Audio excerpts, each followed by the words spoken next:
सर्वमंगलमांगल्ये शिवे सर्वार्थसाधिके शरण्ये त्र्यंबके गौरी नारायणी नमस्तुते नारायणी नमस्तुते। समस्त श्रोता बंधु को मेरे तरफ से राम राम, ओम नमः शिवाय, जय माता दी, राधे राधे, जय श्री कृष्ण। प्यारे बंधु, आप लोगों के साथ आज एक महत्वपूर्ण, अति महत्वपूर्ण व्रत का उद्घाटन कर रहा हूँ, जिसे मंगला गौरी व्रत कहा जाता है। ये व्रत श्रावण मास में ही किया जाता है। श्रावण मास में जितने भी मंगलवार आए उन दिनों यह व्रत करके मंगला गौरी की पूजा की जाती है। इसमें श्रावण मास में जितने भी मंगलवार हो उसमें गौरी की पूजन की जाती है, इसलिए यह मंगला गौरी व्रत कहलाता है। यह व्रत विवाह के बाद प्रत्येक स्त्री को 5 वर्षों तक करना चाहिए। इसे प्रत्येक श्रावण मास के प्रत्येक मंगलवार को करना चाहिए। विवाह के बाद प्रथम श्रावण में, पीहर में तथा अन्य 4 वर्षों में पति के घर में यह व्रत किया जाता है। विधान: प्रातःकाल स्नान आदि नित्य कर्म से निवृत्त होकर नए नए शुद्ध वस्त्र धारण करके, रोली का तिलक करके, पूर्व के तरफ अपना मुख करके या उत्तर के तरफ अपना मुख करके आसन पर बैठकर निम्न संकल्प करना चाहिए कि हे माँ पार्वती, मुझे पुत्र पौत्र सौभाग्य की वृद्धि के लिए श्री मंगला गौरी व्रत में करने जा रही हूँ।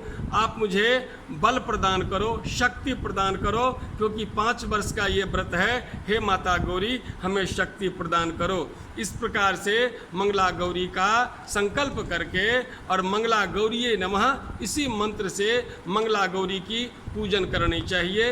विधान तो बहुत बृहद है, मैं सूक्ष्म में जाता हूँ। मंगला गौरी की मूर्ति स्थापित करें, एक पाटा पर लाल आसन पर बिछावें और मंगला गौरी की पूजन करें। एक कथा भी आती है, जो कुंडिन नगर में धर्मपाल नामक एक धनी सेठ रहता था। उसकी पत्नी सती थी, साध्वी थी एवं पतिव्रता थी, परंतु उनके कोई पुत्र नहीं था। सब प्रकार के सुखों से समृद्ध होते हुए भी वे दंपति बड़े दुखी हो रहे थे, क्योंकि पुमनाम नरकात् त्रायते यः स इति पुत्रः। पुम नाम के नरक से जो निवारण करे, तारण करे, उसी का नाम पुत्र है। तो संतानहीन थे, इसलिए दुखी रहा करते थे। उनके यहाँ एक जटा रुद्राक्ष मालाधारी, जटाधारी जो रुद्राक्ष की माला धारण किए हुए थे, भिक्षुक प्रतिदिन आया करते थे। सेठानी ने सोचा कि भिक्षुक को कुछ धन आदि दे दें, संभव है इसी पुण्य से मुझे प्राप्त हो जाए। तो ऐसे ही उन्होंने भिक्षुक को कुछ धन दिया। भिक्षुक की कृपा से उनके यहाँ एक सुंदर संतान भी प्राप्त हुआ, परंतु उस संतान की आयु बहुत कम थी। जब संतान कि कुछ आयु बढ़ी, उसकी शादी भी, विवाह भी करा दिया गया, परंतु विवाह के कुछ दिन उपरांत ही उन्हें आकर एक काला सर्प ने उसको काट लिया।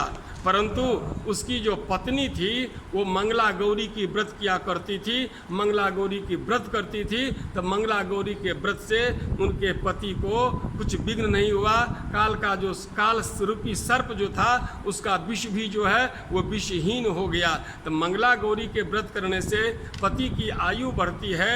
ये श्रावण मास में अन्य प्रकार के कीड़े, सर्प इत्यादि आते हैं, इत्यादि की छोटे छोटे जैविक प्राणी आते हैं, जैसे कोरोना हो गया, महामारी हो गया।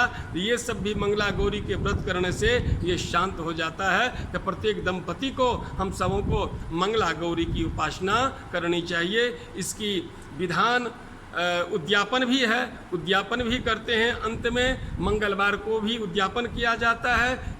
इसमें 30 दंपति का भोजन कराया जाता है, दान दक्षिणा देकर उनको विदा किया जाता है। उससे पहले हवन इत्यादि करने का भी विधान है। तो मंगला गौरी का भी व्रत जो करना चाहें वो कर सकते हैं। अपनी पति की रक्षा के लिए, अपनी सौभाग्य की कामना के लिए, पुत्र प्राप्त करने के लिए यह व्रत किया जाता है। जय भोलेनाथ, जय माता पार्वती।